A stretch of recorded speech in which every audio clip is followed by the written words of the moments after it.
नमस्कार विद्यार्थी मित्रांनो, कशा आहात सगळे? आनंदी असाल, मजेत असाल आणि सगळ्यात महत्त्वाचं म्हणजे अभ्यास करत असाल.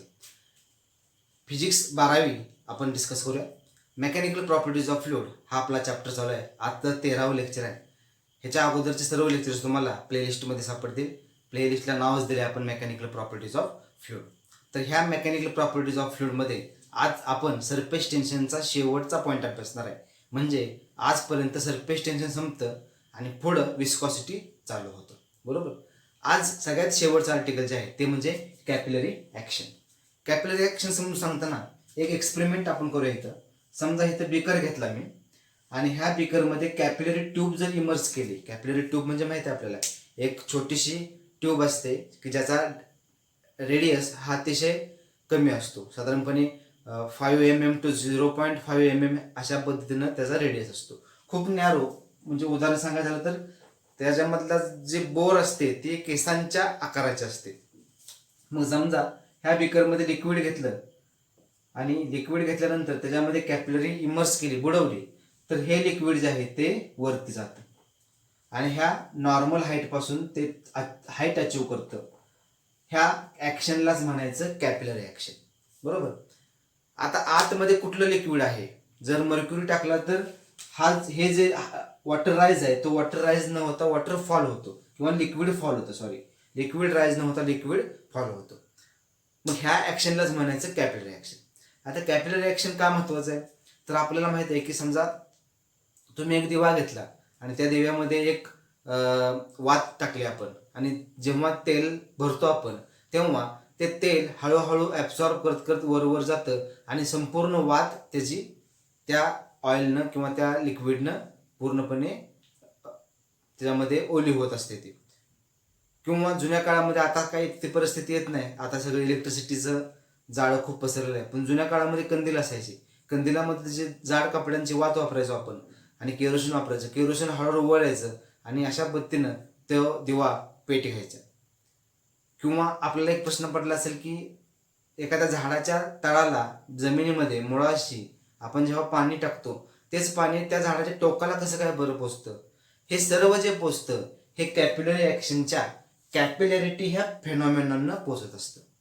बरोबर का. किंवा तुम्ही घेतलं की तुम्ही एक भांडं घेतलं, त्या भांड्यामध्ये एक सुतळी अडकून ठेवली आणि त्या सुतळीचं दुसरं टोक एखाद्या वरच्या खिळ्याला अडकून ठेवलं. तुम्ही काही काळ वेट केला तर तुमच्या लक्षात येतं की पाणी हळूहळू वर सरकतं. ह्या सगळ्यांचं मूलभूत तत्व काय आहे, तर ते आहे कॅपिलरी ॲक्शन आणि कॅपिलॅरिटी. मग कॅपिलॅरिटी म्हणजे काय, तर कॅपिलॅरिटी म्हणजे हा एक फेनॉमेनॉन आहे. The phenomenon of rise or fall. Rise or fall आपण जरा वेळानं अभ्यासणार आहे की राईज कसा होतो आणि राईज फॉल कधी होतो. तात्पुरतं मी सांगतो की जर वॉटर असेल तर लिक्विड वर जाणार आणि इथं जर मर्क्युरी पुटअप केला तर लिक्विड खाली येतं, मेनिस्कस खाली येतो. The phenomenon of rise or fall of liquid when, किंवा असं म्हणू आपण त्याला, the phenomenon of rise or fall of liquid in capillary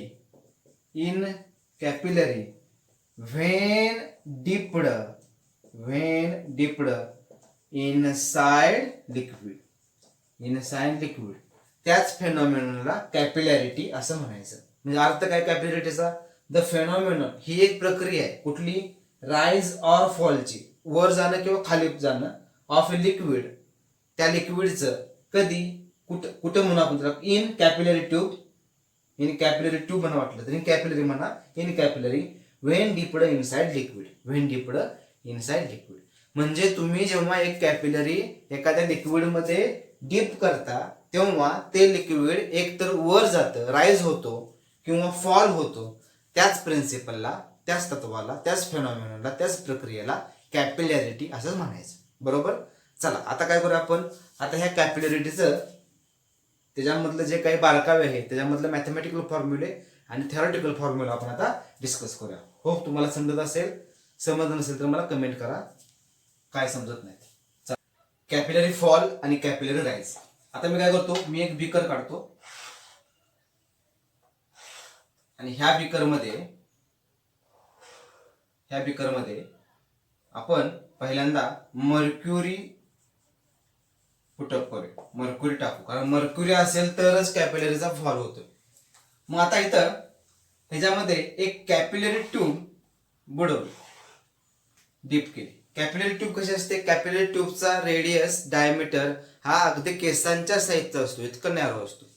मग जेव्हा तुम्ही ही कॅपिलरी ट्यूब आतमध्ये बुडवणार तेव्हा मर्क्युरी असल्या कारणानं कसा शेप येणार आहे? शेप येणार पहिल्यांदा कॉन्व्हेक्स शेप येईल. कॉन्व्हेक्स अशा पद्धतीनं कॉन्व्हेक्स शेप येईल. हे पहिल्यांदा आपल्याला काढता आलं पाहिजे. एक्झाम मध्ये हे बारकावे लक्षात ठेवा, हे बारकावे तुमच्या लक्षात आले पाहिजे, बरोबर. मग सुरुवातीला जेव्हा तुम्ही त्या मर्क्युरीच्या बीकरमध्ये कॅपिलरी बुडवता, कॅपिलरी बुडवल्या हा जो सरफेस असतो तो इथं असा असतो, बरोबर. आणि विदिन फ्रॅक्शन ऑफ सेकंड लक्षात ठेवा, सरफेस कसा आहे बघा, सरफेस असा आहे लक्षात. आत बुडवल्या तुम्ही बुडवून ठेवता तो तेव्हा, आणि बुडवल्यानंतर काही क्षणांच्या काही वेळामध्ये विदिन फ्रॅक्शन ऑफ सेकंड हा जो आतमधला शेप आहे कॉन्व्हेक्स शेप तो असा खाली जाऊन सेटल होतो, परत तो असा खाली जाऊन सेटल होतो, बरोबर का. म्हणजे इथं कॅपिलरी फॉल झाला. इथं काय झाला? कॅपिलरी फॉल झाला. समजून घ्या मित्रांनो काय म्हणतोय.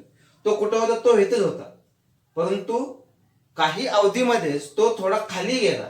तो खाली का गेला ह्याचं कारण आपल्याला शोधायचं, की जो इथं होता आणि तो नंतर खाली गेला, त्यालाच म्हणायचं कॅपिलरी फॉल बरोबर. हे समजून घेण्यासाठी आपण काय करूया, आपण 4 पॉइंट लक्षात घेऊया. मी पॉइंट कसे काढतोय बघा. हा एक पॉइंट आहे, दिसत असेल तुम्हाला. हा एक पॉइंट आहे, बरोबर.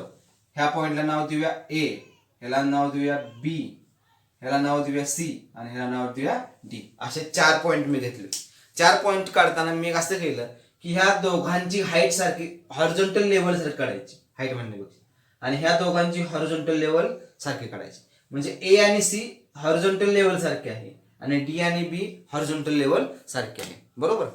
आता तुम्हाला जेव्हा प्रश्न विचारला की what are the 4 points, explain that, ते 4 पॉइंट कुठले आहेत ते तुम्हाला सांगायला येत आले पाहिजे, बरोबर. मग ए कुठला असणार आहे? मग कसं असणार?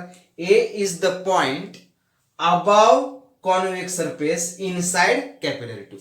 कसं म्हणूया इथं आपण त्याला, आता आपल्याला जागा नाही तेवढी, इथं म्हणूया मी ए कुठला पॉइंट आहे? Above convex surface inside capillary tube किंवा इनसाइड कॅपिलरी ट्यूब. ए पॉइंट समजला, बरोबर का. बी कुठला पॉइंट आहे? मग तुम्ही सांगाल लगेच पटकीने. अबावचे आता काय लिहायचं? बिलो लिहायचं. Below convex surface inside capillary tube. B हा पॉइंट आहे ना, आतमधला पॉइंट आहे, पण खालचा पॉइंट आहे. सी कुठला पॉइंट असेल? सी पॉइंट असेल अबाव काय म्हणूया? अबाव सरफेस ऑफ लिक्विड म्हणून वाटलं तर above surface of liquid outside capillary tube, बरोबर का. Outside capillary tube. आणि डी कुठला पॉइंट असणार आहे? डी पॉइंट असणार आहे, आता अबावच्या ऐवजी बिलो लिहायचं. बिलो आहे, परंतु कुठला बिलो आहे? Below surface of the liquid outside capillary ट्यूबच्या बाहेर. म्हणजे सी आणि डी मध्ये एक कॉमन पॉइंट आहे, तो म्हणजे आउटसाइड कॅपिलरी ट्यूब, आणि ए आणि बी मध्ये सेम पॉइंट आहे, तो म्हणजे इनसाइड कॅपिलरी ट्यूब. म्हणजे असे जे 4 पॉइंट पकडले, त्या 4 पॉइंटचं लोकेशन आणि त्या 4 पॉइंटचं सिग्निफिकन्स आपण आता सांगितलं. आता प्रश्न असा आहे की त्या 4 पॉइंटवरचं ऍक्ट होणारं प्रेशर कसं आहे. आणि इथं तर गंमत आहे, त्या प्रेशरच्या डिफरन्समुळे किंवा त्या प्रेशरचा जो काही प्लस मायनस झाला त्याच्यामुळेच कॅपिलरी फॉल झाला इथं, बरोबर. आता एक लक्षात ठेवा मित्रांनो, तुम्हाला दिसावं, व्हिडिओमध्ये दिसावं म्हणून हा पॉइंट मी जरा लांब काढलेला आहे. परंतु हा पॉइंट कसा असतात, 4 पॉइंट कसे पकडायचे असतात प्रॅक्टिकल केसमध्ये? 4 पॉइंट, एक पॉइंट इथं असेल तर एक पॉइंट इथं असतो, म्हणजे वर खालीच असतात ते पॉइंट. आतमध्ये कॅपिलरीच्या आतमध्ये सुद्धा जेव्हा हा पॉइंट असा आला, एक पॉइंट इथं आहे आणि एक पॉइंट इथं आहे, किंवा हॉरिझॉन्टल लेवल असे, बरोबर. म्हणजे त्या सरफेसच्या थोडस वर खालीच ते पॉइंट आहेत, हे लक्षात ठेवायला पाहिजे गोष्ट. हा ठीक आहे, चला आता पुढं मग आता इथं अजून एक गोष्ट समजून घ्यायला पाहिजे, ते म्हणजे काय, ते म्हणजे कॉन्केव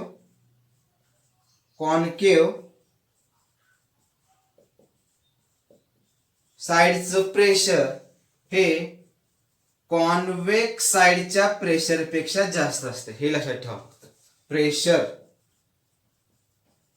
ऑन कॉन्केव साईडचं प्रेशर कॉन्वेक्स साईडच्या प्रेशर पेक्षा जास्त असतं. म्हणजे काय, समजा हा सरफेस असा आहे, बरोबर, सरफेस असा आहे, लक्षात सगळ्यांच्या, ठीक आहे. तर जेव्हा आता ह्याच्यातला काय, हा सरफेस कसा सांगा, हा कॉन्केव आहे ना इकडं, बरोबर, आणि इकडं कॉन्केव आहे, म्हणजे इकडचं प्रेशर इकडच्या प्रेशर पेक्षा जास्त असणार आहे. लक्षात, कॉन्केव म्हणजे कसा, समजा तुम्ही कुठून बघता त्याच्यावर त्याचा शेप ठरेल. लक्षात, तुम्ही जर इकडनं बघितला तर तुम्हाला हा कॉन्केव इकडचं जाणवेल आणि इकडनं बघितलं तर हा कॉन्वेक्स जाणवेल, बरोबर का. तुम्ही त्या फिल्मच्या कुठं उभे आहात त्याच्यावरून त्याचा शेप ठरेल. हे फक्त लक्षात ठेवा, ह्याचा सिग्निफिकन्स काय मी लगेच तुम्हाला समजून सांगेन. समजलं सगळ्यांना. कॉन्केव साईडचं प्रेशर कॉन्वेक्स साईडच्या प्रेशर पेक्षा जास्त असतं. लक्षात. चला आता प्रेशरचा तुलनात्मक अभ्यास करूया. नंबर 1 सांगा. पहिला तर खूप सोपा आहे. ए आणि सी बघा. ए आणि सी पॉइंट कसे आहेत, जरी ते आत आणि कॅपिलरीच्या आत आणि कॅपिलरीच्या बाहेर असले तरी सुद्धा ते दोन्हीही ऍटमॉस्फिअर मध्ये आहेत. म्हणजे इथं असं लिहिलं तरी चालेल, PA is equal to PC. PA is equal to PC, बरोबर. दुसरा पॉइंट, इथं PC is equal to PD असं लिहिलं चालेल. समजावं म्हणून काय करतो, समजावं म्हणून मी असं लिहितो.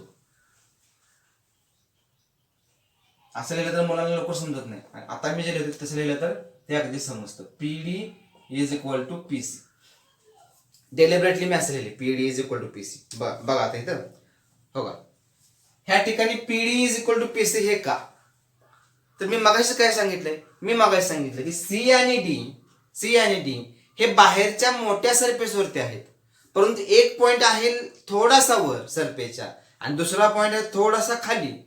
म्हणून त्या दोघांच्या मध्ये प्रेशर जे आहे ते सारखंच आहे. So therefore PD is equal to PC आपण घेतलं, बरोबर.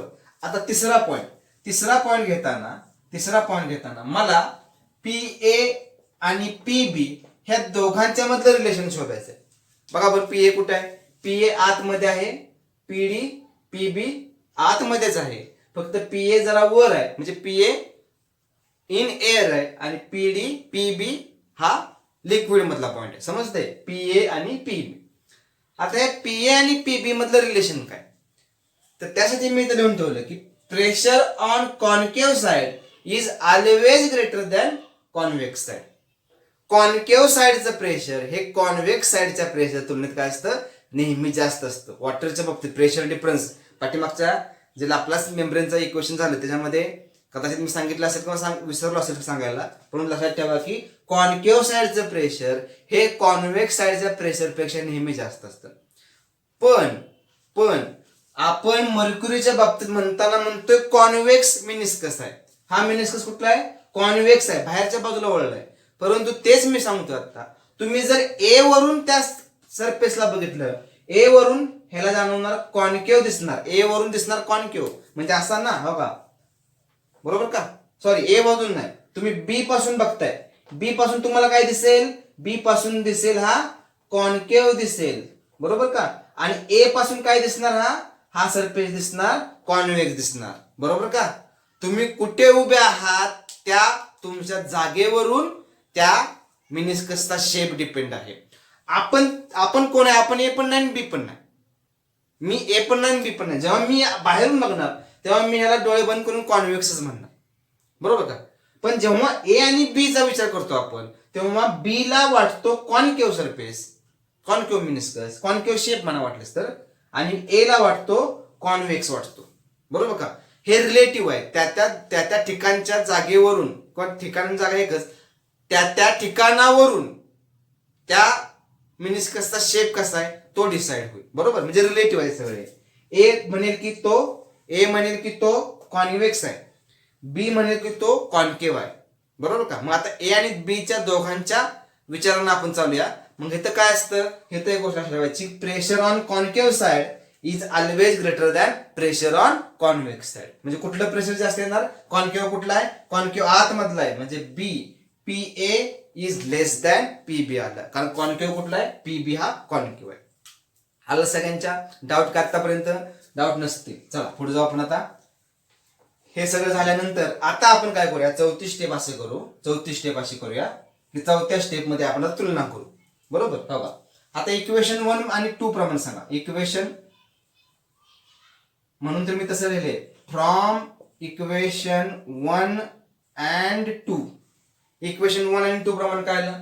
दोघांचा आरएचएस काय? सारखं आहे. एलएचएस काय येणार आहे? सारखं येणार. P A is equal to P D. किती सोपं आहे बघ. इक्वेशन समजलं का? आता फ्रॉम इक्वेशन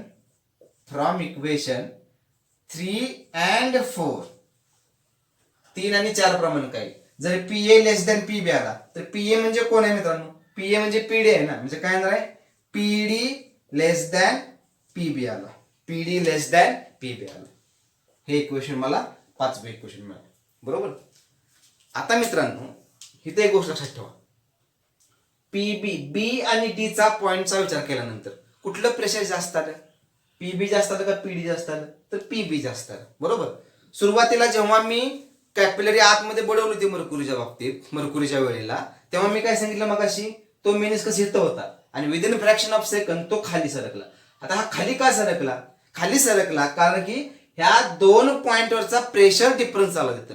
कुठलं तरी प्रेशर जास्त आहे, कुठलं तरी प्रेशर कमी आहे, आणि ते जे काय हॉरिझॉन्टल सरफेस, ते काय हॉरिझॉन्टल पोझिशन बॅलन्स करायची होती, त्यासाठी कुणीतरी खाली सरकलं पाहिजे. मग ज्याचं प्रेशर जास्त असतं तो पॉइंट सरकतो. मग कुठला पॉइंट सरकणार? पी बी सरकणार. का सरकला? इथे लिहूया नंबर 6. का सरवला? To maintain horizontal position. Horizontal position म्हणजे पहिल्यांदा सुरुवातीला डी आणि बी कुठे होते? डी आणि बी एकाच रेषेमध्ये होते. डी इथं होता आणि बी सुद्धा इथं होता. परंतु जेव्हा कॅपिलरी बुडवली तेव्हा बी काय होईल? आता मिनिस्कस खाली गेल्यामुळं काय होतं? लिक्विड खाली जातं. लिक्विड खाली का जातं? कारण ह्या दोघांच्या मधला प्रेशर डिफरन्स राहतो. मग डी आणि बी पुढे मागे जातात. हॉरिझॉन्टल सरफेस त्यांचा बिघडतो आणि तो हॉरिझॉन्टल लेवल म्हणून आपण त्याला, हॉरिझॉन्टल पोझिशन म्हणण्यापेक्षा हॉरिझॉन्टल लेवल म्हणा. टू मेंटेन हॉरिझॉन्टल लेवल, त्या बी आणि डी ची हॉरिझॉन्टल लेवल मेंटेन करण्यासाठी आता कोणीतरी सरकलं पाहिजे. मग कोण सरकणार? ज्याचं प्रेशर जास्त तो सरकणार. बरोबर का? मग बीचं प्रेशर जास्त आहे म्हणून बीच खाली सरकला आणि काय झालं? बी आणि डी आता हॉरिझॉन्टल लेवलला आले. त्याच्या मागचं हे कारण आहे.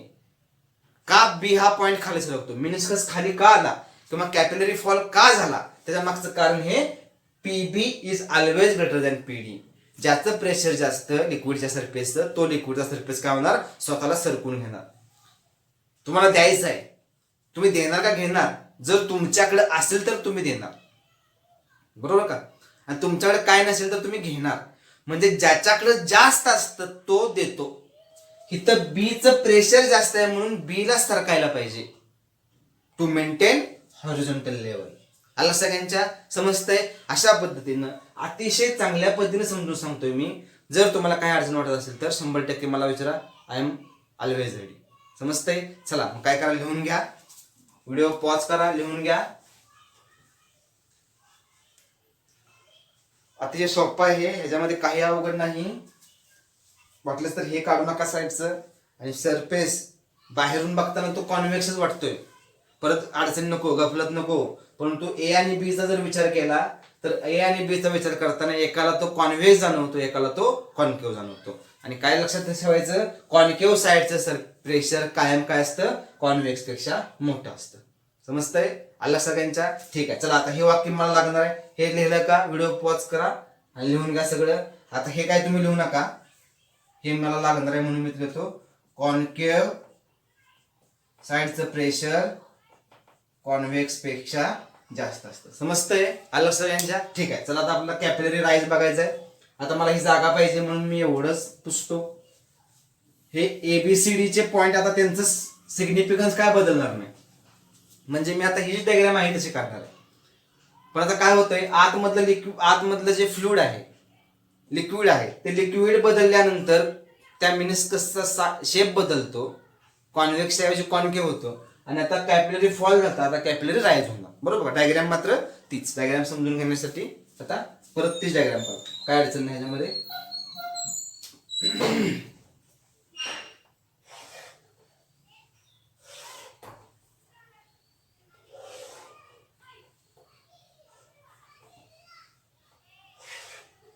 डायग्राम तीच. कदाचित बिकरचा साईज शेप बदलेल, काय अडचण नाही, तो काय आपल्या डिस्कशनचा पार्ट नाही, जास्तीत जास्त काढण्याचा प्रयत्न करतो तरी पण. चला. आणि आता ह्याच्यामध्ये लिक्विड जे आहे ते आपण असं म्हणू की लिक्विड वॉटरच पुटअप केलं. वॉटर, हे वॉटर ह्याच्यामध्ये घेतलं आणि त्या वॉटरमध्ये कॅपिलरी काय केली, डीप केली. बरोबर. आता इथं जो कॉन्व्हेक्स शेप आलता, आता मात्र शेप असा आहे ना, इथं कॉन्व्हेक्स आलता, आता काय येणार आहे, अशा पद्धतीनं कॉन्केव्ह येणार. बरोबर. आणि पॉईंट परत तेच पकडायचे, तेच पॉईंट पकडायचे. A B C D point पकडा. ए सी बी आणि D, A B C D हेच पॉईंट पकडले. परत त्या पॉईंटची नावं तीच. ए कुठं आहे, कॅपिलरीच्या आतमध्ये अबाव आहे. बी कुठे आहे, कॅपिलरीच्या आतमध्ये बिलो आहे. सी कुठे आहे, कॅपिलरीच्या बाहेर आहे, अबाव आहे. आणि डी कुठे आहे, कॅपिलरीच्या बाहेर आहे, बिलो आहे. बरोबर. हे 4 पॉईंट पकडल्यानंतर आता त्या 4 पॉईंटवरती ऍक्ट होणारे प्रेशर आपण काढू. बरोबर. पहिला प्रेशर, पहिला पॉईंट तर काय बदलायची गरज नाही. P A is equal to P C. अगदी बरोबर. P A is equal to P C, काहीच गरज नाही का, दोन्ही एअर मध्येच आहेत. दुसरा पॉईंट पण बदलायची काही गरज नाही. P D is equal to P C. P D is equal to P C. का बरं? कारण की दोन्ही कुठे आहेत, एकसारखे, थोडा वर एकसारखे, थोडा खाली. आणि डायग्राम काढताना दोन्ही पॉईंट सारखे काढायला पाहिजे. बरोबर. ठीक आहे. चला. आणि आता इथं काय होणार आहे, इथं अशा पद्धतीनं राईज दाखवायचं राहील आपला. इथं अशा पद्धतीनं वॉटर वर जाईल इथं असं. बरोबर. वॉटर वर जाईल. मिनिस्कस, कॉन्केव्ह मिनिस्कस काढायचं राहिला, सॉरी. इथं काय येणार आहे, परत इथं पॉईंट ए येईल आणि इथं पॉईंट परत डी काढा. बरोबर. आता मित्रांनो, हाईट जे आहे, जेवढी आता कॅपिलरी छोटी काढली आपण, कॅपिलरी छोटी आहे, त्यामुळं हाईट राईज काय होणार आहे, राईज छोटा असतो तो. परंतु तुम्हाला दिसावं म्हणून मी एवढा मोठा तिथं राईज काढलेला आहे. हॅलो सर यांच्यात. चला. P A is equal to P C, P D is equal to P C. तिसरा पॉईंट काय येईल, तिसरा पॉईंट येणार आहे, आता हा सरफेस असा आहे, हा सरफेस असा आहे, जो ए आहे तो ए जेव्हा बघतो त्या सरफेसकडं, ए ला हा वाटतो कॉन्केव्ह, ए ला हा वाटतो कॉन्केव्ह आणि बी ला हा वाटतो कॉन्व्हेक्स, बी ला हा वाटतो कॉन्व्हेक्स. बरोबर. मग इथं काय लिहिलंय मी, कॉन्केव्ह साईडचं प्रेशर जास्त असतं कॉन्व्हेक्स साईडच्या तुलनेत. मग तिसरा पॉईंट काय येईल, तिसरा पॉईंट येईल, पी ए कॉन्केव्ह आहे, so P A is greater than P B. P A is greater than P B. की जिथं P A is less than P B झालं, आता मात्र P A is greater than P B झालं. आला सगळ्यांच्या समजते काय चाललंय ते. चला मग आता तुलनात्मक अभ्यास करू. तिथं पहिल्यासारखा चौथी केस काय मग आहे तसं रिपीट करू आपण त्याला. Number 4, from equation 1 and 2. Equation 1 and 2 प्रमाणे काय येईल, आरएचएस सारखा आहे, एलएचएस सारखा येणार, P A is equal to P D येणार. इक्वेशन 4 झालं. इक्वेशन 5 काय सांगा मग आता, फ्रॉम इक्वेशन 3 and 4. जसं आपण फॉलचं केलं तर अगदी हुबेहूब काय करायचं, राईटचं करायचं. इक्वेशन 3 and 4 बघायचं. तर इक्वेशन 3 हे आहे, इक्वेशन 4 हे आहे. P A is equal to P D. बरोबर. मग पी ए म्हणजे काय असतं, पी डी असतं. मग काय लिहूया, P D is greater than P B. बघा ना, पी ए म्हणजे काय, पी डी आहे, तर इथं पी डी लिहिलं तर चालेल का, चालेल. बरोबर. इक्वेशन 5 आलं. आता हे शेवटचं इक्वेशन. आता ह्याच्यामध्ये कुठलं प्रेशर जास्त आलं, ह्याच्यामध्ये हिथलं प्रेशर जास्त आलं. जिथं राईज होतोय, राईजच्या ठिकाणी डीच्या ठिकाणचं प्रेशर जास्त आलं आणि बीच्या ठिकाणचं प्रेशर कमी आलंय. त्याच्यामुळे लिक्विड हिथून इकडं जाईल आणि मिनिस्कस काय होईल, मिनिस्कस वर सरकला जातो. इथं काय होतं, प्रेशर हिथलं जास्त होतं, आतलं जास्त होतं, त्यामुळे इकडनं इकडे लिक्विड सरकलं. हॉरिझॉन्टल लेवल काय करायचं आहे, मेंटेन करायचे म्हणून. बरोबर. ते सांगायचं विसरलो मी. पी डी ग्रेट लेस दॅन पी बी म्हणजे हिथलं प्रेशर, आतलं प्रेशर जास्त आहे म्हणून आतलं लिक्विड इकडे सरकलं. बरोबर. आता काय, आता P D greater than P B, P D is greater than P B म्हणजे हिथलं प्रेशर जास्त आहे. मग मगाशी काय सांगितलं मी, ज्या पॉईंटवरचं प्रेशर जास्त असतं त्यालाच वाव आहे सरकायला, त्यालाच वाव आहे पुश करायला. बरोबर का. म्हणून PD is greater than PB असल्या कारणानं लिक्विड इथून इकडे सरकतं आणि काय होतं, कॅपिलरी जेव्हा तुम्ही बुडवली होती तेव्हा लिक्विड येतं होतं सुरुवातीला, मिनिस्कस येतो होता. आता इथलं प्रेशर जास्त असल्या कारणानं हा मिनिस्कस काय झाला, वर सरकला. हा मिनिस्कस वर सरकला आता, बरोबर का. त्याच्यामुळे लक्षात ठेवा मित्रांनो, कॅपिलरी राईज का झाला आणि कॅपिलरी फॉल का झाला ह्याच्या मागचं कारण हे आहे. तुम्ही काय करायचं, तुम्ही सुद्धा अशाच टॅब्युलर फॉर्म मध्ये अभ्यास करा, ज्याला एकाच पेज वरती करायचं, एकाच पेजचे 2 भाग करायचे, असं लिहून काढायचं. पहिले 2 पॉईंट सारखे दोघांचे, तिसरा पॉईंट फक्त बदलतो. तिसऱ्याचं प्रिन्सिपल काय, तिसरा का बदलतो, कॉन्केव्ह साईडचं प्रेशर हे कॉन्वेक्स साईडच्या प्रेशर पेक्षा जास्त असतं, हे लक्षात ठेवा आणि पुढे सगळं फॉर्म्युला करा. बरोबर. ज्या ठिकाणचं प्रेशर जास्त, ज्या ठिकाणचं प्रेशर जास्त तो त्याच्या लिक्विडला पुश करणार, म्हणून पीडीचं प्रेशर जास्त आहे तो पीबीच्या प्रेशरला काय करेल, पॉइंटच्या लिक्विडला काय करेल, तो वर सरकवेल, पुश करेल. पुश केल्यामुळे वॉटर काय होईल, वॉटर वर जाईल असं. बरोबर. मरेखोरच्या बाबतीत पीबीचं प्रेशर जास्त आहे, पीडीचं प्रेशर कमी आहे, हॉरिझॉन्टल सरफेस मेंटेन करायचे, म्हणून काय हे सरकेल, म्हणून हाच पॉईंट खाली सरकतो आणि इकडचा पॉईंट वर सरकतो. आला सगळ्यांच्या. अशा पद्धतीने कॅपिलरी राईज आणि कॅपिलरी फॉल ह्याचा थेरॉटिकल पार्ट आता आपण संपवला. आलं लक्षात. ठीक आहे. हे जे आहे का कॅपिलरी राईज, हे तुम्हाला टेक्स्टबुक मध्ये सापडणार नाही. त्यांनी असं म्हणलंय की जसं फॉलचं आहे तसंच राईजचं आहे, परंतु जे वाक्य त्यांनी म्हटलंय की तुम्ही तयार करा, ते म्हणतात की तुम्ही राईज प्रमाणे फॉल प्रमाणे राईजचे इक्वेशन फाइंड आउट करा. ज्या अर्थी त्यांनी असं स्टेटमेंट केलेलं आहे त्या अर्थी हे सुद्धा एक्झाम मध्ये विचारू शकतात, because it is the part of syllabus. जरी हे दिलं नसलं तरी सुद्धा तिथं मेन्शन केलेलं आहे की अशा पद्धतीनं असतं, अशा पद्धतीने सॉल्व्ह करा. त्यामुळे लक्षात ठेवा मित्रांनो की हे सुद्धा सिलेबस मध्ये आहे. बरेच मुलं जेव्हा टेक्स्टबुक बघतील, टेक्स्टबुक बघताना तुम्हाला हे सापडणार नाही, मग मला तुम्ही परत प्रश्न विचारत असाल की कुठला आहे सर, तर जसं फॉलचं आहे तसं त्या पद्धतीने मी काय केलं, राईजचं इक्वेशन तयार केलेलं आहे. आलं लक्षात. ठीक आहे. कॅपिलरी राईज आणि कॅपिलरी फॉल जो झाला त्याचा थेरॉटिकल पार्ट आपण अभ्यासला. आता आपण त्याच्या मॅथमॅटिकल पार्टमध्ये जाऊ आणि आपण त्याचं एक्सप्रेशन सॉल्व्ह करू की कुठल्या एक्सप्रेशननं, कुठल्या मॅथमॅटिकल फॉर्म्युलानं आपल्याला तो राईज किंवा फॉल आपल्याला काढता येईल. तो काढण्यासाठी 2 मेथड आहेत. पहिला म्हणजे प्रेशर डिफरन्सचा मेथड आणि दुसरा म्हणजे बाय युजिंग फोर्सेस. तर आपण पहिली मेथड आता सॉल्व्ह करू युजिंग प्रेशर डिफरन्स. तर प्रेशर डिफरन्स अभ्यासण्याच्या अगोदर तुम्हाला लाप्लास मेम्ब्रेन लॉ हा समजला पाहिजे. बरोबर का. आय बटनवरती मी ते लिंक तुम्हाला अटॅच करतो, त्याच्यामुळे तुम्ही लाप्लास, त्या व्हिडिओमध्ये तुम्हाला सापडेल की लाप्लास मेम्ब्रेन लॉ काय आहे आणि त्याचं इक्वेशन काय. तर इक्वेशन काय होतं, PI minus P0 is equal to 2T upon R, अशा पद्धतीने इक्वेशन हे होतं. समजतंय. चला आता प्रेशर डिफरन्सनं मला कॅपिलरी राईज किंवा कॅपिलरी फॉल हा काढायचा आहे. मग डायग्राम कशी येते, डायग्राम अशी येणार. बरोबर. किती डायग्राम आपली नेहमीचीच डायग्राम, काय अडचण नाही त्यामध्ये. फक्त मी कॅपिलरीज काढतो, बाकीचं काय काढत नाही. ही कॅपिलरी ट्यूब जराशी मोठी काढतो, बरोबर का, समजावं म्हणून मोठी काढतोय, त्याच्या मागचं कारण काही नाही. इथं लिहितो वाटलंच तर, कॅपिलरी ट्यूब. एवढी मोठी कॅपिलरी ट्यूब नसते, कॅपिलरी ट्यूब खूप लहान असते आणि ह्याच्यामधला हा कॉन्केव्ह सरफेस काढतो. कॉन्केव्ह काढा किंवा कॉन्वेक्स काढा, काय नाही फरक पडत. बरोबर. आता ह्याच्यामध्ये पीआय मायनस P0 म्हणजे काय, it is the pressure difference. बरोबर. आणि इथे 2T divided by R. T म्हणजे काय, सरफेस टेन्शन. R म्हणजे काय, R म्हणजे रेडियस ऑफ कर्वेचर. तो जो हेमिस्फिअर आहे, तो जो असा अर्धवक्र आहे, जर तुम्ही काल्पनिक जर त्याचा तो पुढे एक्सटेंड केला तर काय होईल, कल्पना केली तर पुढे काय होईल, त्याचा एक प्रकारचा सर्कल तयार होईल आणि त्या सर्कलचा रेडियस म्हणजेच रेडियस ऑफ कर्वेचर. बरोबर का. आलं लक्षात. अशा पद्धतीनं ही डायग्राम इथे येईल. आता ह्याच्यामध्ये मी इनसाइड टँजेंट टाकतो. अशा पद्धतीने टँजेंट टाकला. टँजेंट कुठला आहे, तर टँजेंट त्या मिनिस्कसला टँजेंट टाकलाय आणि लिक्विडच्या मधला जर अँगल मोजला तर तो अँगल काय येतो, तर तो अँगल थीटा येतो. बरोबर. तो अँगल थीटा येतो आणि थीटा म्हणजे काय, अँगल ऑफ कॉन्टॅक्ट. मग आता माझ्या प्रॉब्लेमचे आहे की मला राईज आणि फॉलचे इक्वेशन फाइंड आउट करायचे.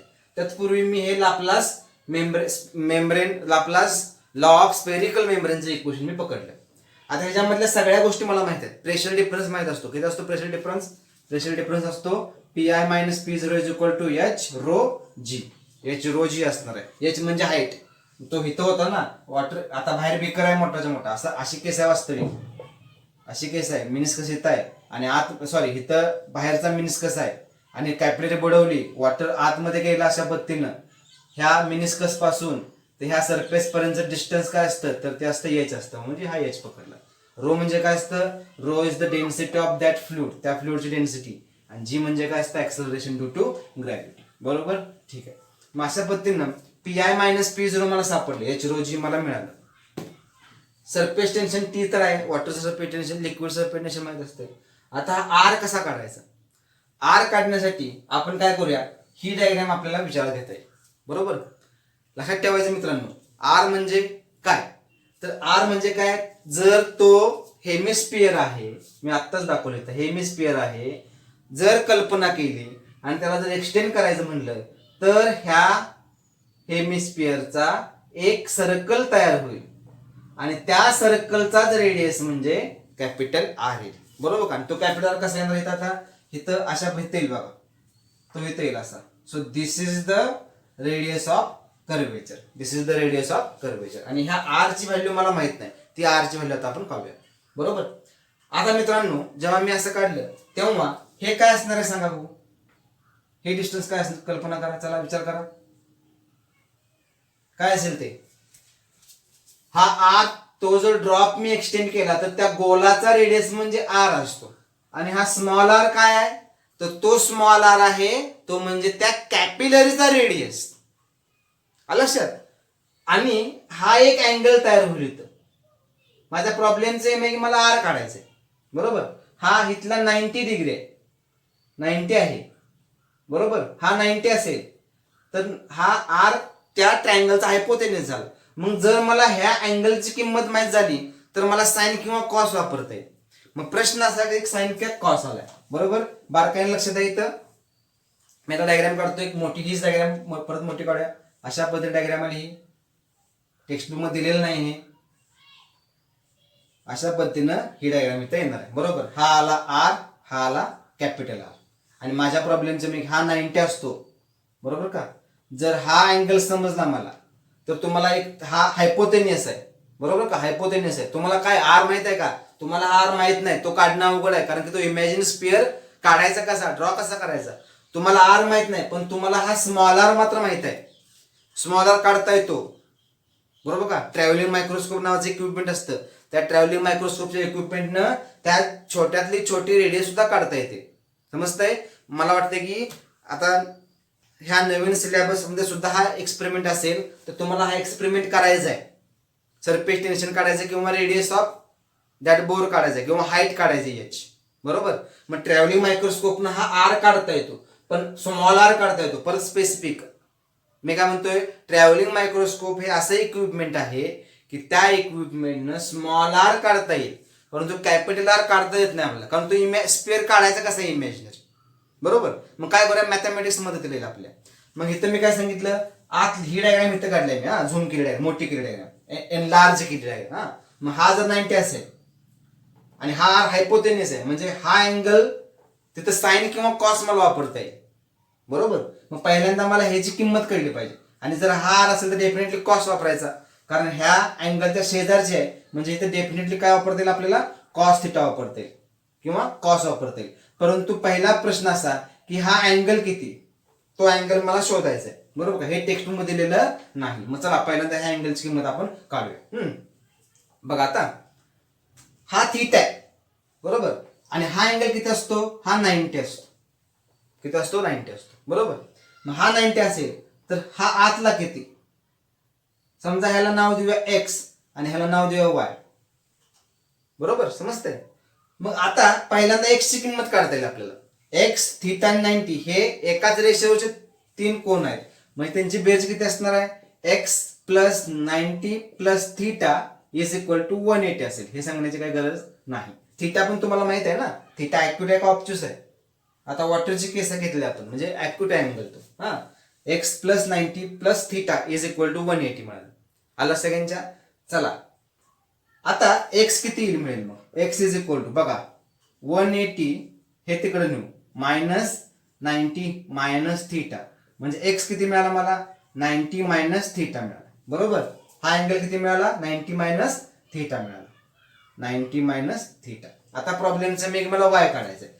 मग एक तिन्ही अँगल आहे, ट्रायंगलच्या तिन्ही अँगलची बेरीज 180 असते. एक अँगल किती आहे 90 आहे, प्लस दुसरा किती आहे 90 मायनस थिटा आहे, म्हणजे एक्स म्हणजे ना एक्स म्हणजे 90 मायनस थिटा, आणि राहिला उरला किती आहे वाय. ह्या तिघांची बेरीज किती आली 180 आली. बरोबर, मग इथे किती येणार आहे 180 minus theta plus Y is equal to 180. Therefore Y is equal to, हो का 180 इकडनं तिकडे गेल्यावर मायनस होईल, मायनस 180 प्लस थिटा. बरोबर का, हे ह्याला कट होईल, मग वाय किती मिळतं वाय थिटा मिळतं. बरोबर का, म्हणजे हा जो अँगल आहे हितलाच अँगल कुठे मिळाला इथं मिळाला. So Y is equal to theta. आलं सगळ्यांच्या, म्हणजे हा जो अँगल थिटा असेल तिथला सुद्धा अँगल किती असणार आहे थिटाच असणार आहे. आलं सगळ्यांच्या, हे टेक्स्टबुक मध्ये दिलेलं नाही तुम्हाला, हे व्हिडिओ पॉज करा आणि हे रफ कुठं लिहून घ्या. समज पाहिजे की वाय थिटाचा अँगल किंवा वायचा अँगल थिटा कसा आला, किंवा हा इथला अँगल आतला थिटा कसा आला. आलं सगळ्यांच्या. चला मग आता मी काय सांगितलं मित्रांनो, मी तुम्हाला सांगितलं की आता हे तर लिहूया, pressure difference PI minus P0 is equal to 2T upon R. Equation 1 म्हणा. PI मायनस P0 किती असतो, जर एखाद्या लिक्विडची हाईट मला मिळाली तर इक्वेशन असतं H रो G. आपलं झालेलं आहे. इक्वेशन 2 इक्वेशन 1 मध्ये पुट करा, पुटिंग, किंवा असं म्हणून बरेच मुलं मला प्रश्न विचारणार आहेत, sir PI minus P0 H कसं काय हो, P म्हणजे H रो G ना, बरोबर का. पण डावीकडची बाजू काय, pressure inside minus pressure outside. Pressure मधनं प्रेशर गेलं काय राहतं, प्रेशरच राहतं ना. मग LHS काय दोघांचा सारखा आहे ना, RHS काय सारखा आणणार. तुमच्या नंतर लक्षात यावं म्हणून मी देतो PI minus P0 nearly equal to P म्हणा, काय अडचण नाही.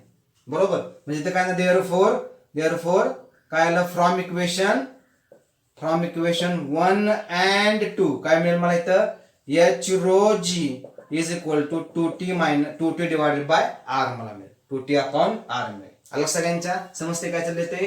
चला व्हेरी गुड, समजत असावं. आता डायग्राम प्रमाणे जाऊ. फ्रॉम डायग्राम मग मी सांगितलंय तुम्हाला मगाशीच की इक्वेशन 3 जे मिळलेले त्या इक्वेशन 3 मधल्या सगळ्या गोष्टी मला माहित आहेत. यश तर मला काढायचंच आहे, राईज किंवा फॉलचं इक्वेशन मला काढायचंच आहे. रो जी माहित आहे, टी माहित आहे, आर माहित नाही. पण डायग्राम प्रमाणे काय झालं, हा हायपोटेनियस आहे आणि थिटाच्या शेजारची बाजू स्मॉलर आहे. स्मॉलर आपण काढता येते ट्रॅव्हलिंग मायक्रोस्कोपनं, बरोबर का. मग जर शेजारची बाजू असेल, ऍडजस्टंट साइड असेल तर काय वापरता येईल, कॉस थिटा वापरता येईल. So cos theta is equal to smaller upon capital R, hypotenuse. बरोबर का. हे जर रिअरेंज केलं तर काय मिळतं, R is equal to smaller upon cos theta मिळतं. इक्वेशन 4 मला मिळतं. बरोबर. आता काय करा, फ्रॉम इक्वेशन 3 अँड 4 3 मध्ये आर आहे, मग ती 4 ची व्हॅल्यू आर च्या तुलनेत ठेवू शकतो आपण. म्हणजे काय तर H rho G is equal to 2T upon R किती मिळालं मित्रांनो, R divided by cos theta मिळालं. बरोबर. रिअरेंज केलं काय होणार, हे कॉस थिटा वर जाईल. आता हे साधं मेकॅनिकल आहे, हे काय समजून सांगायची काही गरज नाही. 2T cos theta divided by R मिळालं. बरोबर. देअरफॉर H काय मिळतं, H is equal to 2T cos theta divided by R rho G. This is the equation of height. समजते सगळ्यांना. चला आणि पुढे काय नाही आता T is equal to, therefore T is equal to, T किती येतं मित्रांनो, टी रिअरेंज करा ना. H हे इकडे येणार, H R rho G, denominator इकडे न्यूमरेटर होईल, H R rho G divided by 2 cos theta. This is the equation of surface tension. बरोबर. म्हणजे तुम्ही जेव्हा त्या बेकर मध्ये कॅपिलरी बुडवल्यानंतर तुम्हाला हाईट काढायचा असेल तर हे इक्वेशन लिहा, किती हाईट अचीव करू शकता तुम्ही, किंवा सरफेस टेन्शन आणि हाईट हे दोन्ही फॉर्म्युला तुम्ही यूज करू शकता. आला सगळ्यांच्या. So this is the capillary rise or fall by using pressure difference. हे सर्व मिळालं मला प्रेशर डिफरन्सनं इक्वेशन इथं मिळालेली आहे. बरोबर. चला समजत असेल तर लाईक करा, तुमच्या मित्रांना व्हिडिओ बघायला सांगा, त्यांना चॅनल सबस्क्राईब करायला सांगा, आणि समजत नसेल तर मला कमेंट करा, ईमेल ॲड्रेसवर ईमेल करा, काय अडचण नाही. समजतंय. इक्वेशन 1 समजलं किंवा ए मेथड समजली. मेथड ए काय आहे, युजिंग प्रेशर डिफरन्स ही मेथड. हा लक्षात. चला आता दुसरी मेथड वापरू, युजिंग फोर्स. ही मेथड सुद्धा अति सोपी आहे. ह्याच्यापेक्षा ही दुसरी मेथड खूप सोपी आहे. दोन्ही मेथड सोपे आहेत, पण मला वाटतं की मुलांना समजायला किंवा मुलांना अतिशय आवडतं, इंटरेस्टिंग आहे मेथड सेकंड. व्हिज्युअलाइज करण्यासारखा पार्ट आहे. नोट्स पाहिजे असतील तर व्हिडिओ पॉज करा, लिहून घ्या. बी, युजिंग फोर्सेस. Using force. आता इथं व्हिज्युअलाइज करायचं आहे आपल्याला. बरोबर. मी बिकर घेतला आणि त्याच्यामध्ये जेव्हा मी कॅपिलरी बुडवली तेव्हा ते कॅपिलरी काय करतं, अगोदर सरफेस टेन्शन असतं त्याला. बरोबर. त्या लिक्विडला सरफेस टेन्शन आहे, परंतु लिक्विडला सरफेस टेन्शन असल्या कारणानं आहे आणि त्याच्यामध्ये मी कॅपिलरी बुडवतोय आणि कॅपिलरी बुडवतोय तेव्हा मी त्या सरफेस टेन्शनलाच ब्रेक करतोय. बरोबर. आणि नंतर लिक्विड हे वर जाईल किंवा खाली जाईल, depends on that nature of the material. त्या नेचर प्रमाणे डिपेंड असेल. बरोबर. मग आता इथं मित्रांनो लक्षात ठेवा की सरफेस टेन्शन तुम्ही ब्रेक केलं. सरफेस टेन्शन ब्रेक केलं तुम्ही. ह्याच्यामध्ये कॅपिलरी बुडवली आणि सरफेस टेन्शन काय केलं, इथं वर गेले, हाईट असे वर गेले, परंतु ह्या सरफेस टेन्शनला तुम्ही ब्रेक करताय. बरोबर. मग इथं होतं काय, इथं होतं असं. आता अशा पद्धतीने कॅपिलरी काढू आपण. कॅपिलरी मोठी काढली. जे लिक्विड आहे ते लिक्विड त्याचं वेट mg डाऊनवर्ड डायरेक्शनला जाणार. बरोबर का. आणि हा जो मिनिस्कस आहे आतल्या बाजूला असा वॉटर वर जाईल, मिनिस्कस असा असेल, इथं असा आहे, तर सरफेस टेन्शन अशा पद्धतीने ब्रेक होतं इथं. बरोबर. जरा डायग्राम मोठी काढू आणि पट्टीने काढतो.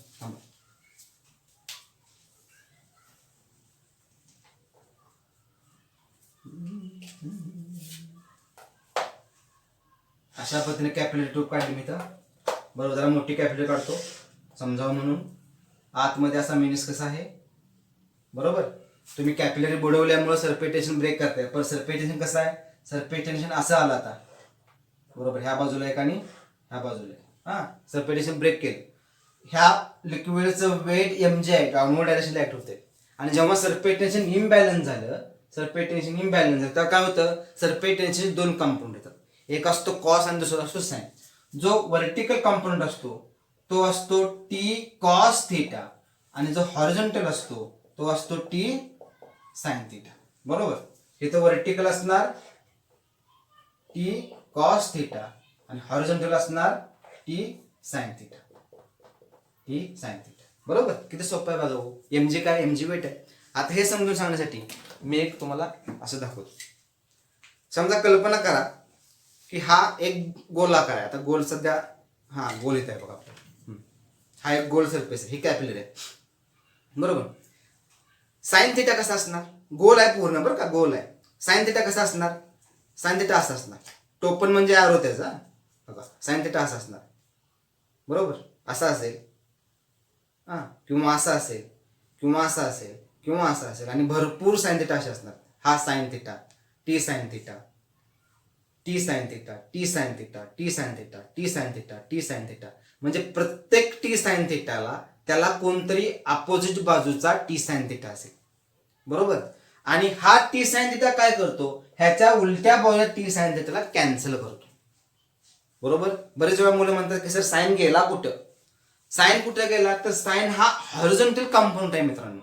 आणि मी काय सांगितलं, प्रत्येक टी साइन थिटाला त्याचा एक पार्टनर असणार आहे की तो अपोजिट बाजूला आहे. बरोबर का. अशा पद्धतीने अपोजिट बाजूला पार्टनर आहे, तो काय करतो, दोघांची किंमत सारखी आहे पण मॅग्निट्यूड किंवा किंमत सारखी आहे आणि डायरेक्शन वेगळे आहे, एकमेकाला कॅन्सल करते. म्हणून इथून पुढच्या कन्सिडरेशन मध्ये साइन थिटा घ्यायचं नाही, कारण साइनचा काय झाला, रद्द झाला, कॅन्सल झाला.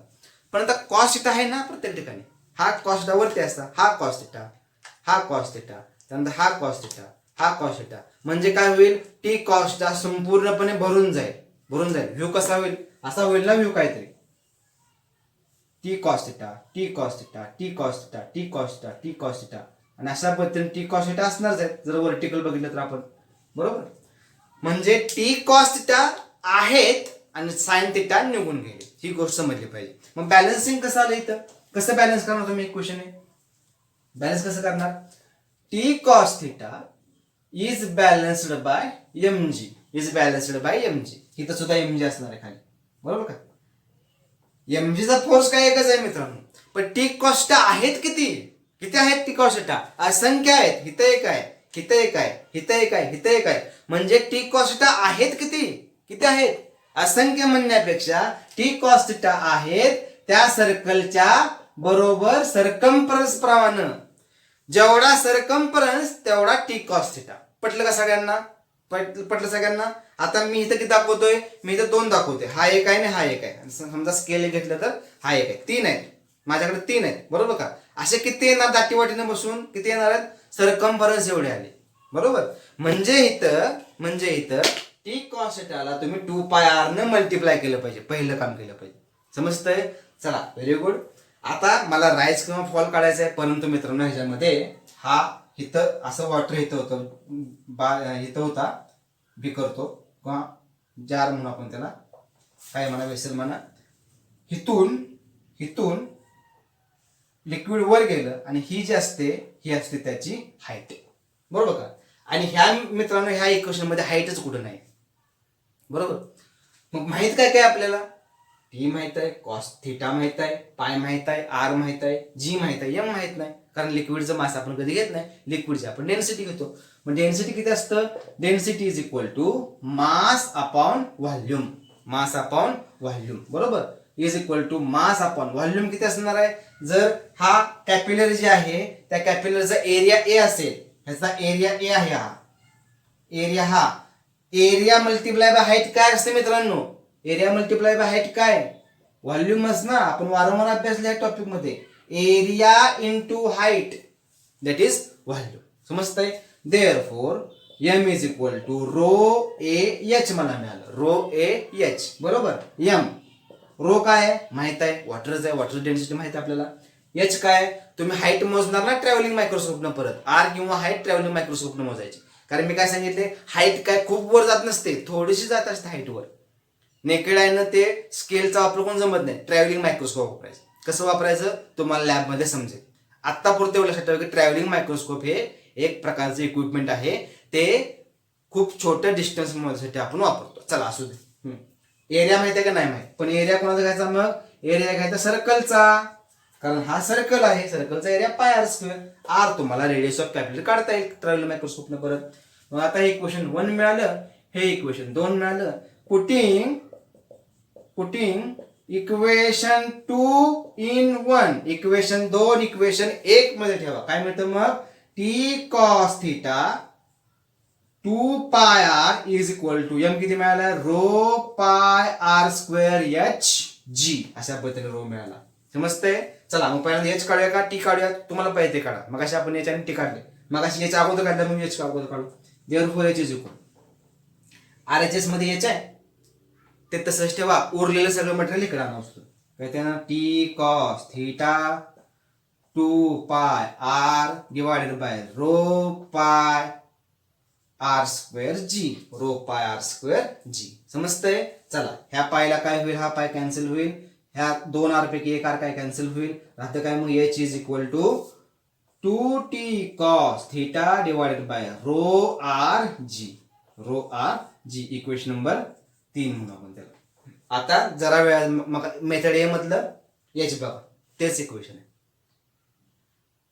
एकच इक्वेशन काढण्याच्या फक्त 2 वेगवेगळ्या पद्धती आपण अभ्यासल्या, मेथड ए आणि मेथड बी, बरोबर का. एच काय मिळालं, हे मिळालं. आता टी किती मिळतं, क्रॉस मल्टिप्लाय करा.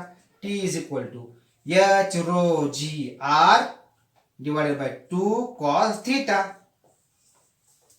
डिनॉमिनेटर इकडे न्यूमरेटर होईल, 2 आणि कॉस तिकडाना डिनॉमिनेटर होईल. म्हणजे अशा पद्धतीनं इक्वेशन 3 आणि इक्वेशन 4 बघा. मेथड 1 मधलं एच आणि टीचं इक्वेशन मेथड 2च्या इक्वेशनशी हुबेहूब मिळतात. आलं सगळ्यांच्या, समजते काय चाललं ते. होप तुम्हाला समजलं असेल, समज नसेल तर मला परत आता विचारा. व्हिडिओ शेवटपर्यंत बघितल्याबद्दल धन्यवाद. आपण आता इथंच थांबूया. आपल्या चॅनेलला लाईक करायला, शेअर करायला आणि सबस्क्राईब करायला विसरू नका. ठीक आहे, आपण थांबू इथं. पुढच्या लेक्चरला नवीन पॉईंटचे आपण भेटू. धन्यवाद. काही समज नसेल तर मी माझं वारंवार तुम्हाला सांगणार आहे, समजलं नसेल तर मला विचारा. आता विचारण्याचं माध्यम काय, एकतर ईमेल ॲड्रेस किंवा कमेंट करा आणि मला विचारा, काय अडचण नाही. मी तुमच्या प्रश्नांचं सर्व प्रश्न उत्तर द्यायला कायम तत्पर आहे. तयार आहे. तर लक्षात, धन्यवाद. थांबू आपण.